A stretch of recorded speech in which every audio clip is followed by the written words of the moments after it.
For centuries, Egypt had been ruled as a province of the Ottoman Empire. But the local elites, the Mamluks, retained significant autonomy.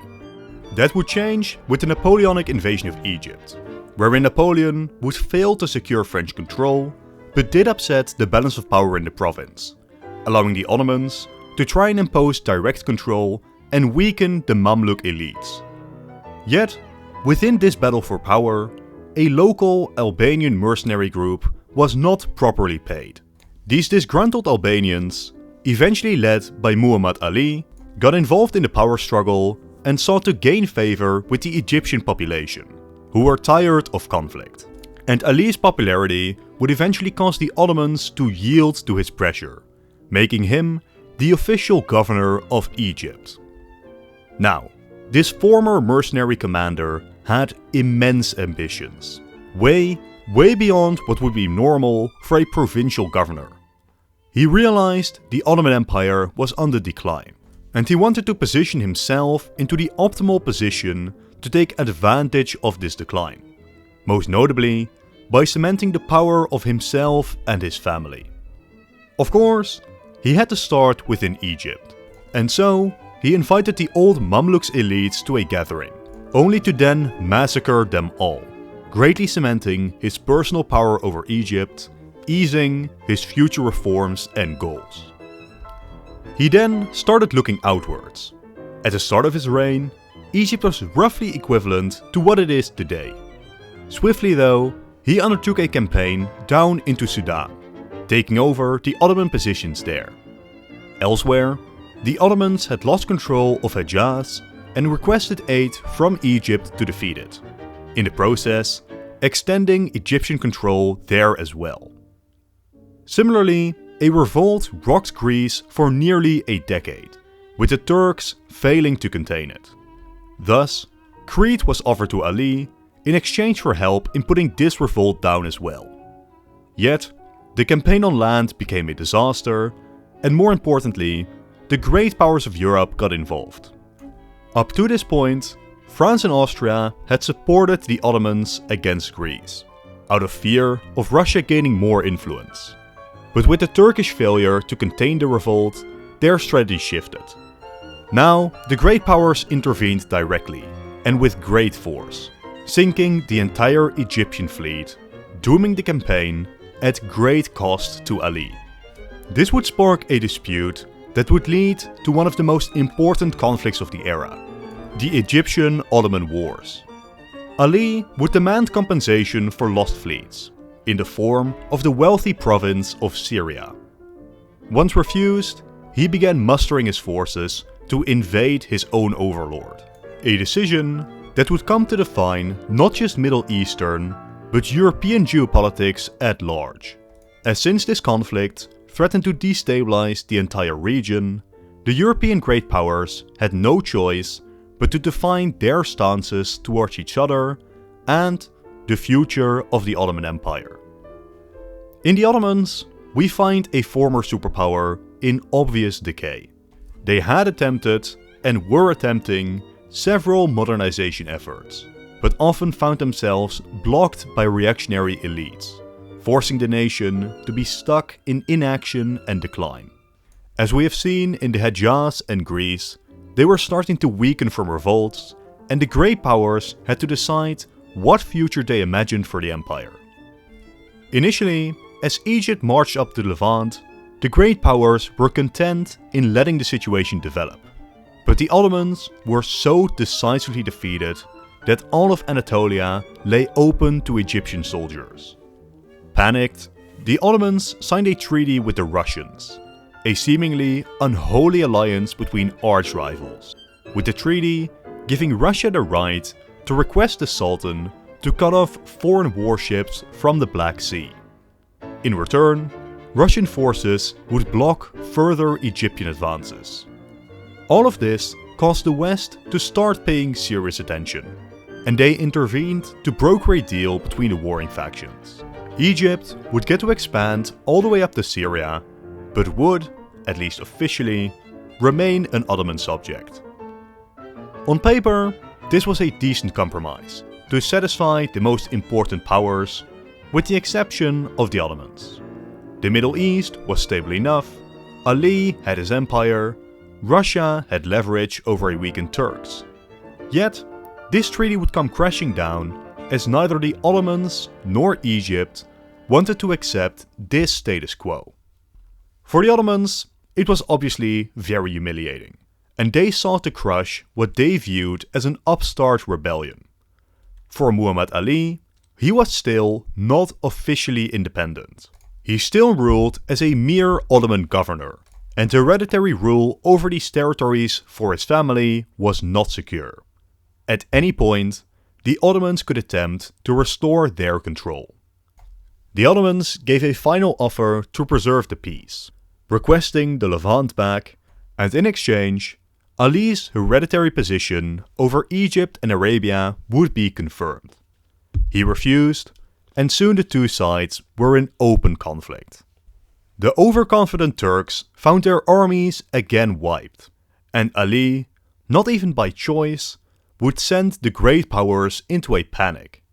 In a short span of events, the Ottoman army was wiped, the Sultan would pass away, being replaced by a 16-year-old, and the Ottoman navy would defect to the Egyptian side.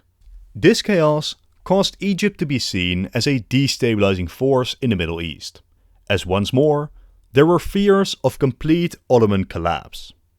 Britain, Austria, and Russia together intervened in favor of the Ottomans, and while France considered backing Egypt, they couldn't go up against all the other great powers. The Ottomans regained the Levant and Arabia, and Ali was confirmed to be just an Ottoman government, though his family would be granted hereditary rule over Egypt.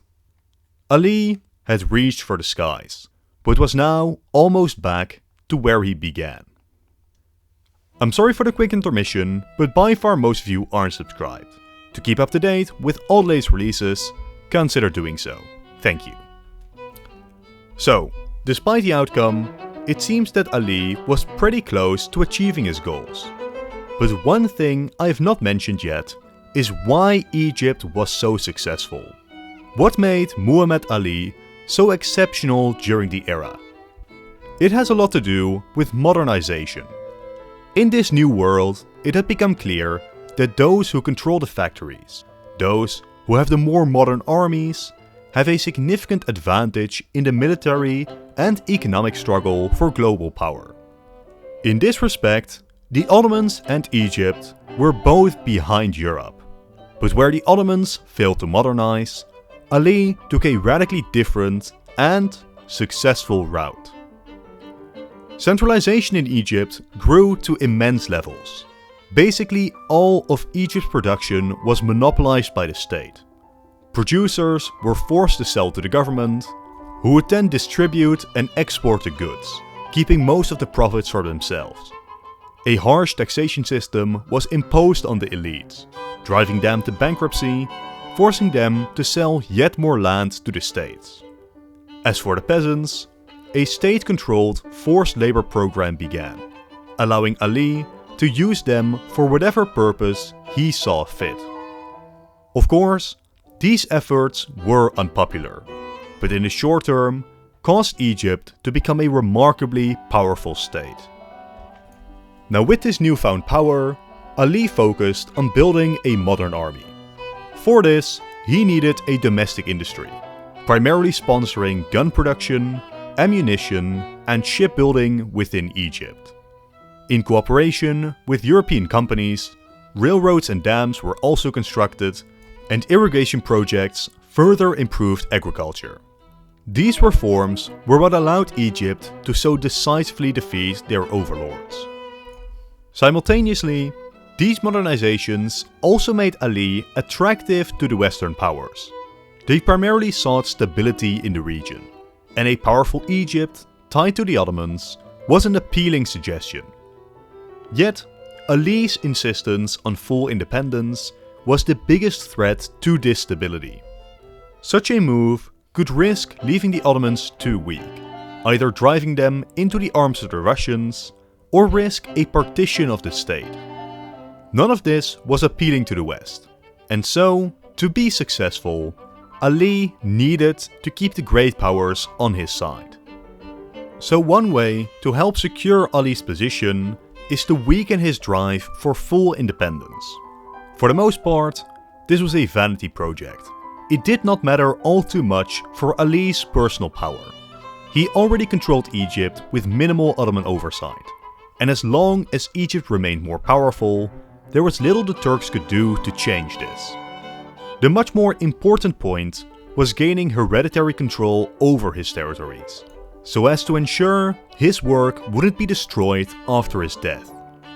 We even saw this in our timeline, where Egypt always remained an official Ottoman subject, but in practice, they first operated independently and were then controlled by Britain, with full ties to Constantinople only being cut when Britain and the Ottomans went to war in 1914.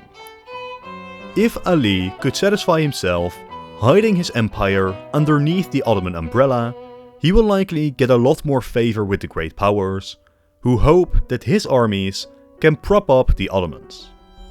Now another option, counterintuitively, is for Ali to go all in. There was a debate between Ali, who wanted independence from the Turks, and his son, who was more ambitious. He would argue in favor of marching all the way to the Ottoman capital and overthrowing the Sultan. This is an interesting thought.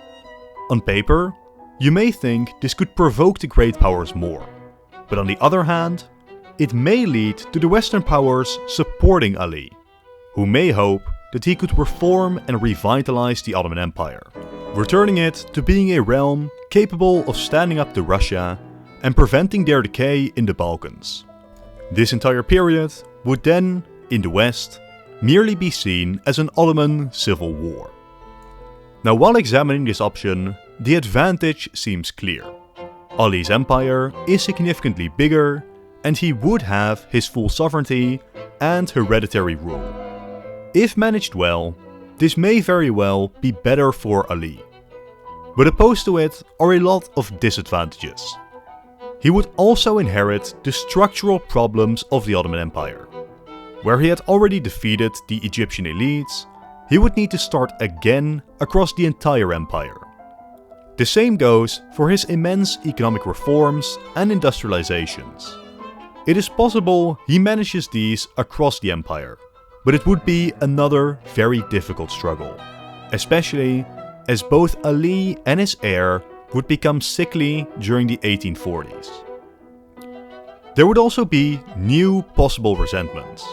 For example, in an Egypt that is again returned to being an Ottoman province, but also amongst the Turkish heartlands, who now see their privileges stripped away by a foreign usurper. The geopolitical threats of Russia and the minorities will still be difficult to handle. Again, none of this is impossible. But considering the illness of the new Sultan and his heir, would it not be preferable to focus on a smaller, safer Egyptian empire?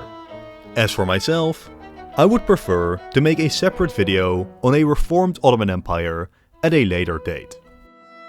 Thus, this leads us back to our first option, where we try to prevent the great powers from intervening to destroy Ali's empire, while securing his hereditary reign.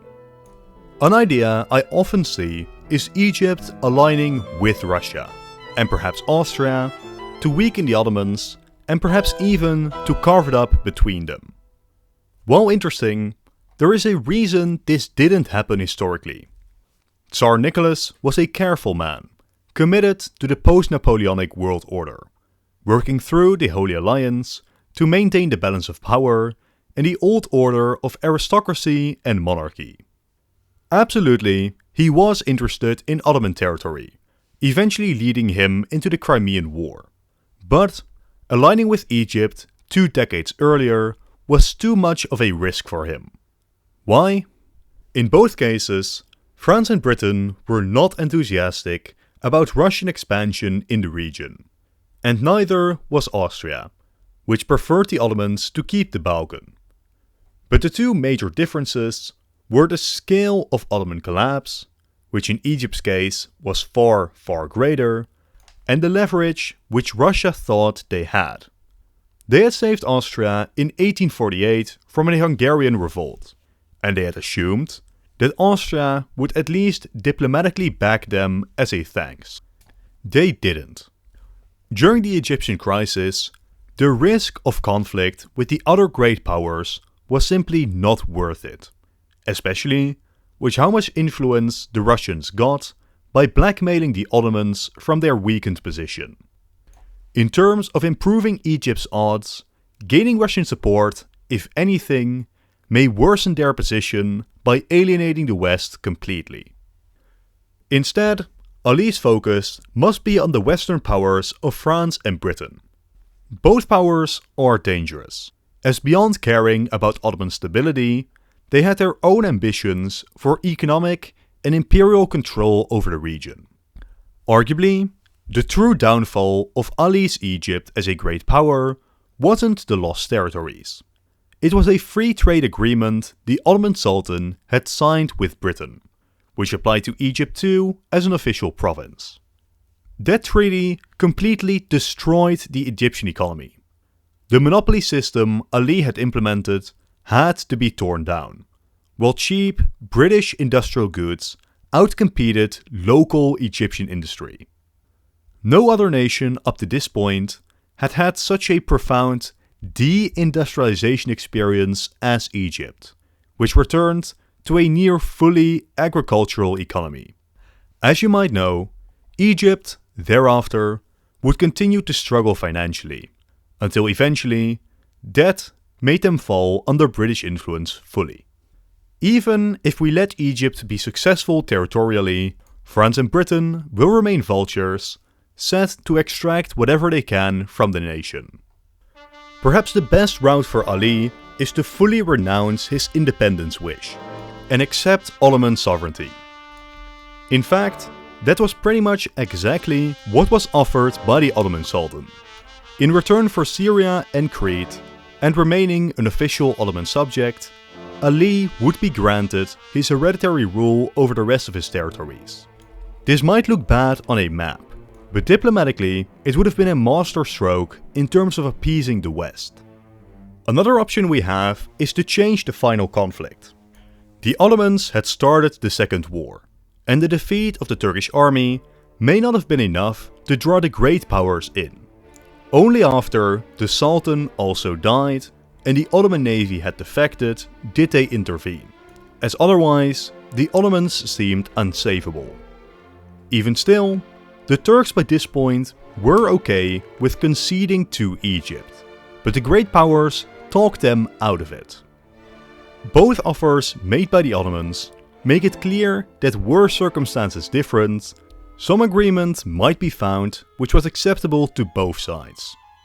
Perhaps, with an Ottomans under less immediate strain, Ali may have gotten his hereditary rule, ceding back some of his northern territory, while officially remaining under Ottoman sovereignty, essentially serving as an Egyptian-Ottoman alliance, satisfying the West in the knowledge that Egypt would defend, not destroy the Ottomans if it came to a crucial war. Essentially, we try to hide the Egyptian Empire under the Ottoman umbrella. There are still risks with this plan, and Ali's successors will need to carefully navigate this new geopolitical situation. The interests of the great power, the Ottomans, and Egypt will continue to clash. The Ottomans may at any point renege on the agreement, though after two decisive defeats, we can call that doubtful. More important is that the great powers retain the faith that Egypt would actually defend the Ottomans if necessary.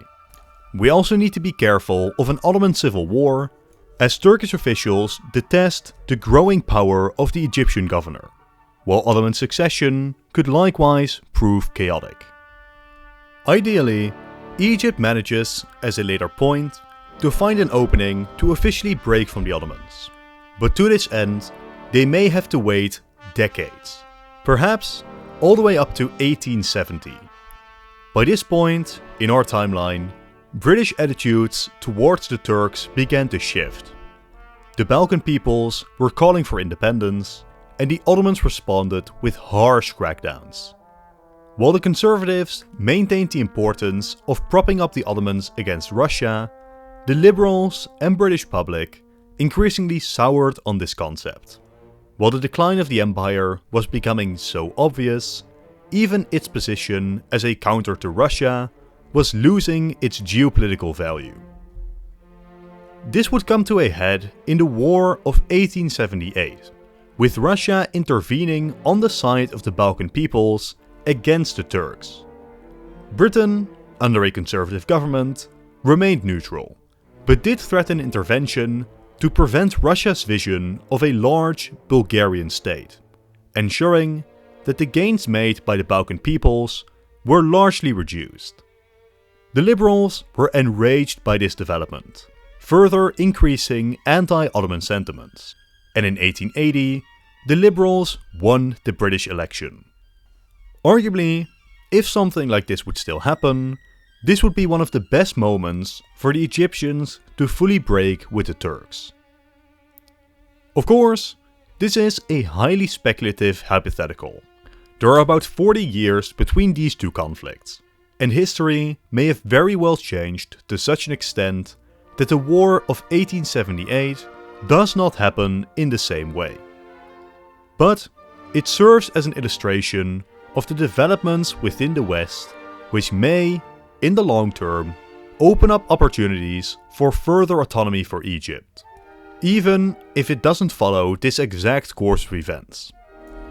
For the sake of this video, we will assume that somewhere before the end of the century, Egypt is pretty much operating as a fully sovereign state, which then leads us to the other, very difficult issues for Egypt, like the impending European conquest of Africa and the economic and industrial threats offered by the European powers. Let's start with the economy. I have already briefly mentioned how Ali's industrialization was undermined by an Anglo-Ottoman treaty. In this era, tariffs and protectionism were crucial in building up an early industrial base, as Britain had such an extreme head start that if you agreed to their terms of full free trade, your domestic industries were going to get undermined. Only once your domestic industries were sufficiently developed could you take a step at international competition. To illustrate this point, in 1870, Britain alone consumed more coal and produced more iron than the US, Germany, France, and Russia combined. With how expensive it is to start new industries, it was very difficult to compete with this industrial behemoth without any protectionism. Now, we shouldn't overstate Ali's success. Egypt was not on track to rival the European superpowers in terms of industry. But he had created a very good foundation through his state-led monopolies and investment model. Its destruction was devastating and returned Egypt to an agricultural economy, opening the door to European financial domination. Had instead Egypt's industry been allowed to continue to develop, they may have well reached a position similar to Japan in the 1900s. Not on the level of the European great powers, but still competitive with lesser nations like Italy, with enough of a domestic base to not rely fully on foreign production. If Egypt's deindustrialization still happens, everything we have attempted to do so far may yet fall apart. We need this free trade agreement to not happen, or to only apply to the Ottomans themselves, excluding Egypt from it. There isn't really a clear way to have this happen. Britain was well aware of their power and sought to push free trade everywhere. But Egypt needs to make a point of economic autonomy in this regard. Else, the entire experiment they're trying to build will collapse, and Egypt will be in a dangerous position in the latter half of the century. Then, the Scramble for Africa happens, and this is the last of some very major hurdles for Egypt we have discussed so far in this video. Part of the Ottomans or not, there is no doubt that Egypt is the main prize for the European powers. It has the Suez Canal, crucial for global trade, and it is also simply the largest single state to gain influence over.